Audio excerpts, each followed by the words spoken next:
It's kind of a strange thing. I was always raised to believe that King David was a wicked and evil man, and I was shown evidence for it too. Now, Christians have been shown evidence for the other way, and so the Jews and the Muslims. But shown us that the Book of Kings, Book of Chronicles were kind of, well, Chronicles was later. The Book of Kings was kind of written as it went. It's basically a historical document, and that you can see that King David did evil acts, and then says, "Oh, but he was sorrowful. He killed. He had every single one. Saul's sons murdered. Maybe that was Solomon. Murdered in their beds. Still a good guy. Probably grouped King David and King Solomon in the same group and thought that they were extraordinarily evil. King Solomon committed apostasy before he died. And King Solomon broke pretty much every single one of God's laws. But he just placated God, because that's what his people believed. But then he's touted as this wise man, writing all the Proverbs. King David writing most of the Psalms, even though if you read the Psalms, they have authors written at the top of almost some of the Psalms. And we see the documentary hypothesis spread even in the Psalms with Elohimist, Yahwehist, priestly. Never been able to shake this. Because it's always rang true to me. So even when I became a Christian, it's something that I believed. And as a Muslim, I'm like, yeah, David, whatever.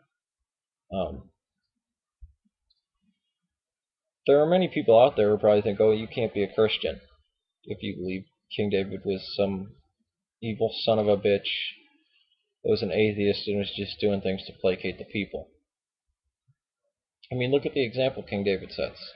He has Uriah killed, steals his wife, and then starts the line that would lead to the Messiah. I mean, I understand all this from a Christian. I understand the Christian theological point of this, and kind of agree with it because David doesn't really matter. I also believe that the works of Peter, James, and John were not written by those people. The epistles of John, useful books, but I don't think it was written by the Apostle John. It was written much later. Same with Peter. Plus the fact that these were fishermen. Why would they be able to write? Why would they be able to write in Greek? And some people say, oh, well, they had scribes. Okay, they sound a lot like Paul, though. Those letters sound really a lot like Paul. The book of Revelations, I was just told I was hallucination. I think it was actually a commentary. Most of it already took place, if not all of it. And commentary and kind of a story about Christianity, mystical view of Christianity. Obviously, the second coming of Christ didn't come unless you consider that to be the church, and that you meet Christ at the Eucharist. And the Eastern Orthodox have a very strange view of this. It's one book they don't read in their liturgy because they believe the liturgy is the revelation, which I think is a cool view. Some people say, "Oh, you can't be a Christian. You don't believe, or you have to be a weak Christian." Just what? What if it was true? If people learn this, really, that's going to break them believing that Christ was the Savior, was fully God, fully man. A technicality. I mean, that's like when creationists, and I actually know of a creationist that left Christianity because he found out the Earth was more than 10,000 years old, or 8 or 6. I don't know what. So many stupid creationists out there. But why would these facts make or break Christianity? It's just the most foul, stupid thing. And many people have the idea. I heard somebody say, "Oh, stupid Catholics, they believe the Earth is 6." When? They never did. There's no ruling on it. Or people who think that, oh, questioning that the Torah was written by Moses is against. That's something in Christianity that was always debated. And as you look back, it's not even just the Gnostics, the Marcions, the Aryans. I'm a cigarette owner. It's everybody. It's always been an ongoing dialogue. Now, some people have tried to suppress it, but it's never worked. There's always been different different thoughts on things. My video on the Toll Houses talks about the Bogle Mouse. They were a radical group. They didn't believe in any iconography. They didn't even like the cross. So this idea that, oh, there's only one question in the Bible, it's like that Christopher video. It's an idol. It becomes an idol to people. I mean, spiritually dead, and they just it's as if they're loading the the shotguns of the atheists with buckshot. Here, get some more ammunition, because if you take out one of the pins, the rest of it falls. It's ridiculous. You know, it's like saying, oh, if you proved Isaiah didn't write all the scroll of Isaiah for the true writers, you can't believe in any form of God at all. Or it's kind of like trying to go to a Buddhist saying, see, the Gospels aren't true. Why would a Buddhist care? Why would a Hindu care? Why would a Muslim care? The Muslims probably say, yeah, exactly. You know, it's just ridiculous. I mean, it's the same thing when you say, oh, that person believes in God. Oh, good. And then they think, I've actually had this happen. I actually talked to somebody, and they said, oh, you said they were a Christian, right? And I said they believed in God. Well, what's the difference? I mean, the ignorance that there's no other religion out there.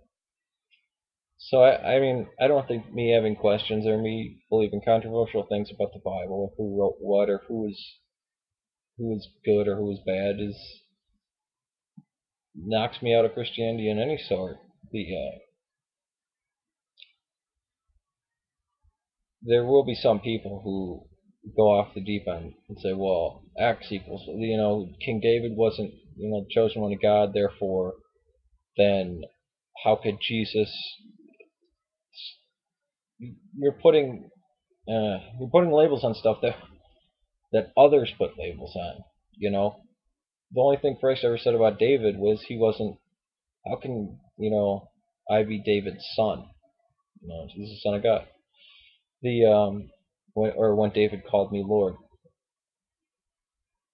Another thing about David is that Samuel chastises Saul and yells at him, and just because Saul he sacrificed before he got there, and he saw it, Samuel was scared. All of a sudden, Saul's out, and then we read that Samuel's hiding out from Saul. Oh, he's so scared. This is the same guy that was yelling at and bossing around. Samuel had the power. And yet King David can break every single law. He can go out and fight on the side of the Philistines and kill Israelites. Oh, he's still God's favorite. Yeah, it's fine. He's a man before God's own heart. Wow. I don't really, I'm not going to argue with Christians about King David. This is just my belief. Because they have their own beliefs, and I have no desire to attack them. You know, I'm not like that guy, what is not so old hippie who said on my Scientology video, Anonymous is winning. And then same line, Christians fuck dogs. What? So no, I don't allow hate speech on here. But and I'm not gonna attack if somebody wants to believe something peacefully, good for them if it makes them happy. I'm not one of those people. There's some atheists. I was never like this one. Who would get angry at another person's personal beliefs. Yeah, it's just as crazy as the fanatical Calvinists. I mean, ridiculous. If people think this casts me out of Christianity, what do you do with the Trinity? What do you do with the hypostatic union? I still believe those. Isn't that more valid? There are certain people who call themselves Christians that haven't heard of the hypostatic union and think the Trinity is some Roman Catholic thing that was made up in the Middle Ages. I mean, even if you want to say, oh, it was made up at Nicaea, which it wasn't. Nicaea had nothing to do with the Trinity at all. It had to do with who was Christ. And the word Trinity was used long before that. And even if you're going to cite the late date, 325 is not the Middle Ages. That's the late Roman period. That's still ancient. So, I don't know. I guess I'll end this video. Just talking about different forms of Christianity, and that it's a wider subject than most people would like to believe. Especially those who attack it would like to make it all creationist or King James onlyist or whatever they want to poise their argument against, which is ridiculous. They're arguing against strawmen that aren't really there. The scary fact is some of them are there. Whacked out little churches where they think everybody else is going to hell. That's where your straw men at, so go attack them.